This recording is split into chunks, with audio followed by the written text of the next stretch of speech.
दूसरी तरफ वो सिर्फ कहते हैं कि कैदी नंबर 420 को रिहा करो। अब मेरा वर्कर, मेरा कारकुन, मेरा सपोर्टर का क्या दिलचस्पी? रिहा करो, वो तो आपका वर्कर का शोर होगा। So the other side is also not providing the People's Party with any reason, any point of engagement. नुक्ते नज़र ये है कि जहाँ तक पानी की तकसीम का मसला है, the Council of Common Interest is the right forum. और आपको मालूम होगा कि हम मुसलसल ये मुतालबा करते आ रहे हैं कि ये काउंसिल ऑफ कॉमन इंटरेस्ट जो आपका आईनी जिम्मेदारी है, आप उसको बुलाए। 1 साल पूरा हुआ है, आज तक हमने काउंसिल ऑफ कॉमन इंटरेस्ट का मीटिंग नहीं हुआ। जहाँ तक ग्रीन पाकिस्तान का मंसूबा है, जहाँ तक ज़राअत में इन्वेस्टमेंट लेकर आने का मंसूबा है, वो तो पाकिस्तान पीपल्स पार्टी ना सिर्फ ओन करती है, हम समझते कि ये हमारा ही फ़लसफ़ा है। पाकिस्तान पीपल्स पार्टी की मंशूर है, पाकिस्तान पीपल्स पार्टी की सियासत है कि ज़राअत हमारा बैकबोन है। मैं तो चाहूँगा कि हम कामयाब हो, हम अपने किसानों को ना सिर्फ रिलीफ दिलवा दें मगर उनकी तरक्की को यकीनी बना दें। मैं समझता हूँ सिंध हुकूमत ने ये बाकायदा प्रपोज किया है, मैंने मुख्तलिफ फोरम्स पे तकरीरों में भी और इंगेज करके भी एक ऐसा प्रपोजल दिया है जो मैं समझता हूँ कि हम ग्रीन पाकिस्तान या मैं समझता हूँ कि जो आइनी तौर पे सूबाई सब्जेक्ट्स है तो सूबाई हुकूमत का अहम किरदार होना चाहिए, तो चले अब ग्रीन पंजाब, ग्रीन सिंध या जैसे भी करना है, वो उसको कामयाब बनाने के लिए हमें 2 फेजेस में मेहनत करना पड़ेगा। एक एस्पेक्ट ये है कि कलेक्टिव फार्मिंग को इंट्रोड्यूस करना, मैं समझता हूँ कि एक इनकलाबी सोच है। वो सोच SIFC की तरफ आया है, उसको हम वेलकम भी करते हैं ना। कलेक्टिव फार्मिंग को कामयाब करना और कलेक्टिव फार्मिंग की जो इमीडिएट रिजल्ट्स है वो हासिल करना, वो मेरा ख्याल में बेहतर ऐसे होता कि इसको हम फेज़ 1 और फेज़ 2 में देखा जाए। कलेक्टिव फार्मिंग फेज़ 1 को कामयाब करने के लिए अब उन इलाके जहां इस वक्त एग्रीकल्चर हो रहा है, पंजाब और सिंध के वो इलाके जो इस मुल्क के एग्रीकल्चर और इकोनॉमी को कंट्रीब्यूट करते हैं, उनको तरजीह देने की ज़रूरत है। पाकिस्तान में सबसे the largest land ownership is not by the big zamindar, it is actually by the छोटा जमींदार।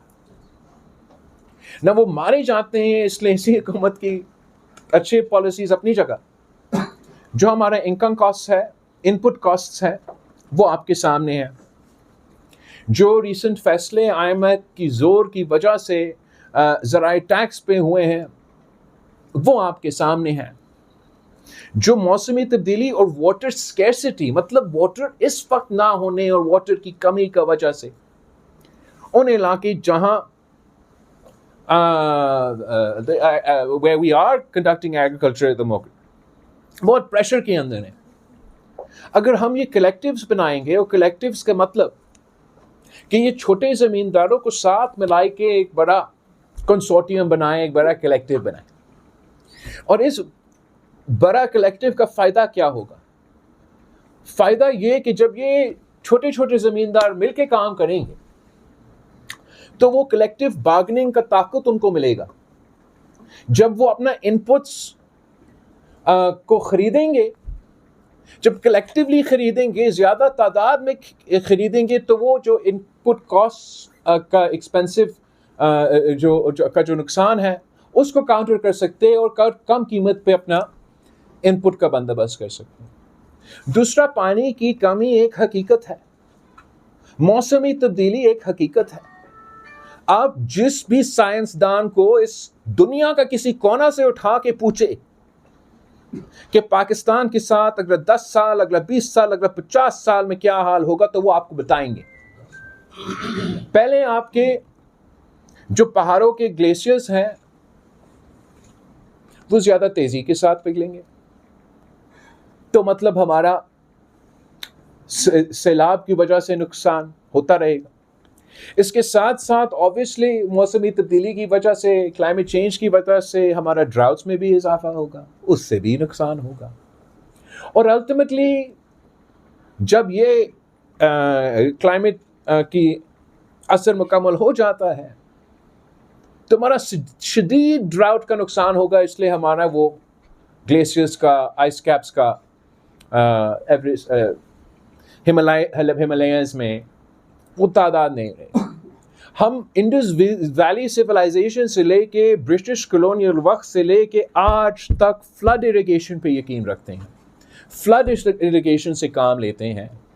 रूस के बाद दुनिया में सबसे बड़ा इरिगेशन नेटवर्क पाकिस्तान का है, और हमें इस फ्लड इरिगेशन को छोड़ना पड़ेगा। नया और मजीद इजाफा करने के बजाय जो मौजूद है फ्लड इरिगेशन सिस्टम, उससे हमें ट्रांजिशन करना पड़ेगा। जो लार्ज स्केल इन्वेस्टमेंट की जरूरत होगा, ये फ्लड इरिगेशन को छोड़ के स्मार्ट इरिगेशन पे, ड्रिप इरिगेशन के, स्प्रिंकलर इरिगेशन पे, सीवेज ट्रीटमेंट, बहुत से जो तरीक़ेकार है इरिगेट करने का, उसको ये ट्रांजिशन बहुत ये महंगा तरीन ट्रांजिशन होगा। इस वक्त हमारे पास ना कैपिटल है, ना लिक्विडिटी है कि हम इतना बड़ा इन्वेस्टमेंट अपना इरिगेशन की ट्रांजिशन में कर सके, और कल इसका प्राइस में इजाफा होगा। तो आज से हमें अगर ये ट्रांजिशन को शुरू करना है तो इन्हीं कलेक्टिव्स को जो हम उन इलाके में बनाएंगे जहां इस वक्त पाकिस्तान के किसान, छोटे किसान मेहनत कर रहे हैं, इनका हम कलेक्टिव्स बनाएं, ताकि वो ना सिर्फ कलेक्टिव बार्गेन करें और अपना इनपुट कम कीमत पे ले, मगर साथ साथ वो मिलके ये अखराजात करें कि हम अपना ड्रिप इरिगेशन को, स्प्रिंकलर इरिगेशन को, स्मार्ट इरिगेशन को, क्लाइमेट स्मार्ट इरिगेशन को इंट्रोड्यूस करें। और अगर सूबाई हुकूमत पब्लिक प्राइवेट पार्टनरशिप में इन कलेक्टिव्स के साथ मिलके काम करते हैं और हम इनको ये स्मार्ट इरिगेशन के लिए सब्सिडी देते हैं, और अगर वफाकी हुकूमत हमारे साथ मिलके इस ट्रांजिशन को फंड करते हैं, तो हम 1 साल के अंदर ही अंदर कलेक्टिव फार्मिंग फेज 1 इन इलाके में कामयाब करवा सकते हैं। सूबाई हुकूमत अगर इन कलेक्टिव्स के साथ मिलके काम कर रहे हैं, तो फिर जो आपके इंटरनेशनल इन्वेस्टर्स है या आपकी जो कॉर्पोरेट इन्वेस्टर्स है, उनके साथ बार्गेन करने के लिए भी आपने